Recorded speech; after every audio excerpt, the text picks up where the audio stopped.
Hi കൂട്ടുകാരെ, സ്വാഗതം. ഞാനിന്ന് KLF വിശേഷങ്ങളുമായാണ് നിങ്ങൾക്ക് മുന്നിൽ വന്നിരിക്കുന്നത്.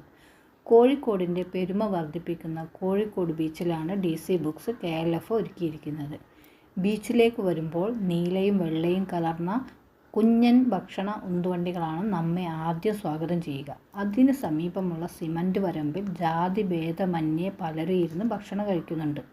വൈകിട്ട് 3 മണിയോടെ അവിടെ എത്തിയ എനിക്ക് മനോഹരമായ കൈപ്പടയിൽ സാഹിത്യമെഴുതുന്ന പ്രശസ്തനായ റഷീദ് മുതുകാടിനെ ഞാൻ കണ്ടു. ഞങ്ങൾ DC ബുക്സിൻ്റെ സ്റ്റാളിൽ പുസ്തകങ്ങൾ തിരയുമ്പോൾ ബേപ്പൂർ സുൽത്താൻ്റെ മകൾ ഷാഹിന പ്രത്യക്ഷപ്പെട്ടു. അവരോടൊപ്പം കുശലം പറഞ്ഞ് പുറത്തിറങ്ങിയ ഞങ്ങൾക്ക് മുന്നിൽ പ്രശസ്തരായ ബെന്യാമിൻ സാർ, ശ്രീരാമനുണ്ണി സാർ, ഹർഷാദ് ബത്തേരി, അഷറഫ് കല്ലോട്, എഴുത്തുകാരിയും പ്രസാധകയുമായ ഷഹനാസ്, മെഹബൂബ്, സൗദ റഷീദ്, അങ്ങനെ എഴുത്തുകാരുടെ ഒരു നിര തന്നെ മുന്നിൽ. അല്പസമയത്തിനുള്ളിൽ ബഹിരാകാശ യാത്രിക സുനിത വില്യംസ് മുന്നിലെത്തി. 5 ദിവസങ്ങളിലായി നടന്ന സാഹിത്യ സംഗമത്തിന് ഒരു ദിനം ഞാനും പങ്കെടുത്തു.